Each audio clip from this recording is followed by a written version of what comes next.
नमस्कार दोस्तों, स्वागत है आप लोगों का एक बार फिर से हमारे सटीक ज्ञान यूट्यूब चैनल पर। जी हां दोस्तों, अगर आप लोग अपनी लाइफ में कुछ नया सीखना या जानना चाहते हैं तो प्लीज चैनल को सब्सक्राइब जरूर करिएगा, क्योंकि दोस्तों हम आज आपको इस वीडियो में शीघ्र विवाह के एक ऐसे अद्भुत चमत्कारी उपाय के बारे में बताएंगे जो कि 7 मार्च होलिका दहन के दिन आप अगर कर लेते हैं तो आपके विवाह में किसी भी प्रकार की बाधाएं उत्पन्न हो रही हैं, आपके कुंडली में कोई दोष है या ग्रह दोष है या आपकी कुंडली शांत नहीं रहती है, माता पिता परेशान हो गए हैं, तो ऐसे में आपको अद्भुत चमत्कारी उपाय होलिका दहन वाले दिन मैं आपको बताऊंगा, आपको अवश्य ही कर लेना चाहिए।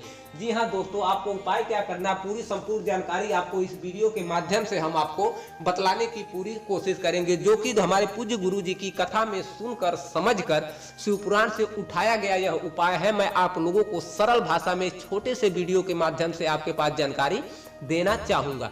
दोस्तों, उससे पहले आपसे एक रिक्वेस्ट जरूर करूंगा कि अगर आप लोग हमारी आवाज को पहली बार सुन रहे हैं तो प्लीज चैनल को सब्सक्राइब जरूर कर लीजिएगा, क्योंकि हम आप लोगों के लिए ऐसे ही डेली एनी टाइम आप लोगों के लिए मार्गदर्शन के लिए कुछ नई जानकारी और नया उपाय लेकर आपको इस वीडियो के माध्यम से दिखाया करता हूं और बतलाया करता हूं। तो चलिए दोस्तों, उपाय क्या करना है, हमें आपको कैसे करना है, क्या क्या सामान की आवश्यकता होगी, मैं आपको डिटेल में बताने की कोशिश करता हूं। दोस्तों, आपको इसमें 2 सामान की आवश्यकता पड़ती है।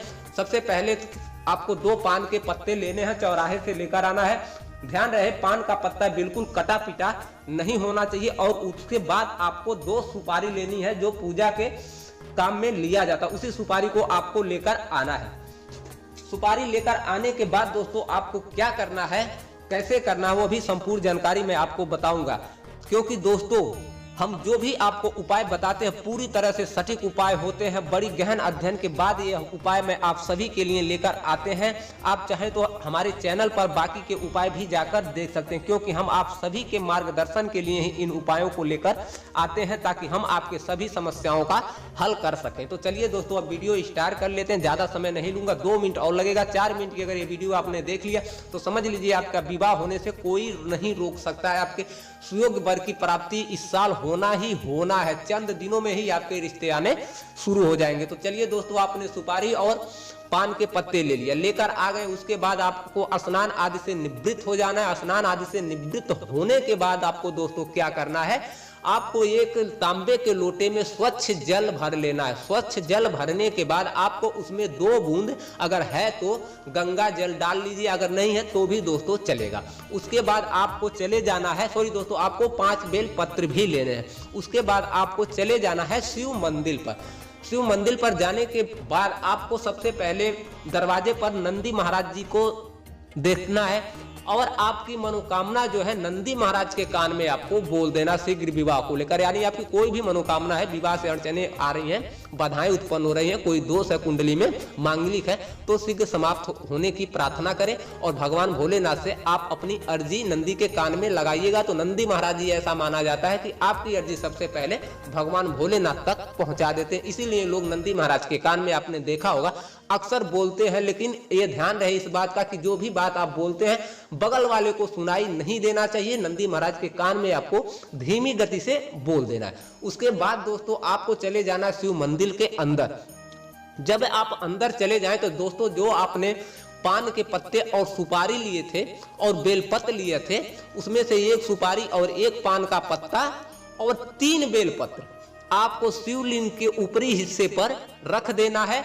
और रखने के बाद जो आपने जल लिया था उस जल में से आधा जल ही आपको शिवलिंग पर चढ़ाना है। आप शिवलिंग पर जब जल चढ़ाना शुरू करें तब आपको अपनी मनोकामना कहते हुए ओम श्री वर प्रदाय नामः मंत्र का 11 बार दोस्तों वहीं पर जाप करना है। उसके बाद जब जाप कर ले, उसके बाद आधा लोटा जल जो आपका बचा है और सुपारी बची है और पान का पत्ता बचा है, उसको आपको शिवलिंग वाले स्थान पर, एक अशोक सुंदरी जी का स्थान होता है जहां पर पानी की धारा बहती है, वहां पर एक मोटी सी लाइन होगी। मैं पीछे वीडियो में बताया हूं, दिखाया भी हूं चित्र कहां पर होता है, आप लोग जाके चैनल पर वो वीडियो देख लीजिएगा। उसके बाद आपको पान का पत्ता और 1 सुपारी और 2 बेलपत्र जो बचे हैं वो अशोक सुंदरी वाले स्थान पर आपको रख देना है। और वहां पर रखने के बाद दोस्तों वो आधा लोटा जल जो बचा है उसको भी अशोक सुंदरी वाले ही स्थान पर आपको अर्पित कर देना। अर्पित करते वक्त दोस्त फिर आपको वही प्रक्रिया मंत्र बोलना ओम श्री वर प्रदाय नामः मंत्र। आपकी जो भी अर्जी है आप अशोक सुंदरी से कहिए कि हे अशोक सुंदरी माता, मैंने जो भी आपकी अर्जी अपनी अर्जी लगाई है शीघ्र विवाह के लिए, वह अर्जी मेरी भगवान भोलेनाथ तक आप अवश्य पहुंचाइए। मैं बहुत परेशान हूं, मैं बहुत दुखी हूं, इसलिए मैं आज आपके दर्शन करने आई हूं। अगर मेरे काम में सिद्धि हुई तो मैं एनी टाइम आपके पास आती रहूंगी, आपकी सेवा में लगी रहूंगी। आप मेरी अर्जी भोले बाबा से अवश्य लगाएंगे। दोस्तों, कहा जाता है कि अशोक सुंदरी, जो अशोक सुंदरी है वह भगवान शिव की सबसे छोटी पुत्री है, इसलिए भगवान शिव भोलेनाथ जो है वो अशोक सुंदरी की बात कभी टालते नहीं हैं। उनके द्वारा कही गई बात को शीघ्र ही पूरी कर देते हैं। तो दोस्तों, आपको बहुत मेहनत करना पड़ेगा अशोक सुंदरी को अपनी प्रार्थना कहने के लिए, उनको मनवाने के लिए। अशोक सुंदरी पर अगर कोई पान का पत्ता चढ़ाता है तो अशोक सुंदरी अति प्रसन्न होकर उनकी मनोकामना भगवान भोलेनाथ से अर्जी लगाती हैं, और उनकी अर्जी लगाई हुई कभी बाँव नहीं जाता है, कभी खाली नहीं जाता है। अति शीघ्र ही उसकी मनोकामना भगवान भोलेनाथ पूर्ण कर देते हैं। तो आई होप दोस्तों, उम्मीद करूंगा कि मैंने बहुत अच्छी तरह से आपको समझाने की कोशिश की है, आप समझ गए होंगे। इस उपाय को जरूर करिएगा। होलिका दहन के दिन ही करना है दोस्तों। इस उपाय को आप सुबह भी कर सकते हैं, प्रदोष काल में भी कर सकते हैं, कोई मनाही नहीं है। दोस्तों, अगर उम्मीद करता हूँ ये वीडियो आपको जरा सा भी पसंद आया होगा तो एक लाइक जरूर करिएगा और चैनल को सब्सक्राइब कर लीजिएगा, क्योंकि दोस्तों वीडियो बनाने में बहुत मेहनत लगता है आप लोगों को जानकारी ढूंढ कर देने में। दोस्तों, मिलते हैं कुछ नई जानकारी के साथ, तब तक आप अपना ख्याल रखें। जय हिंद, जय भारत, हर हर महादेव।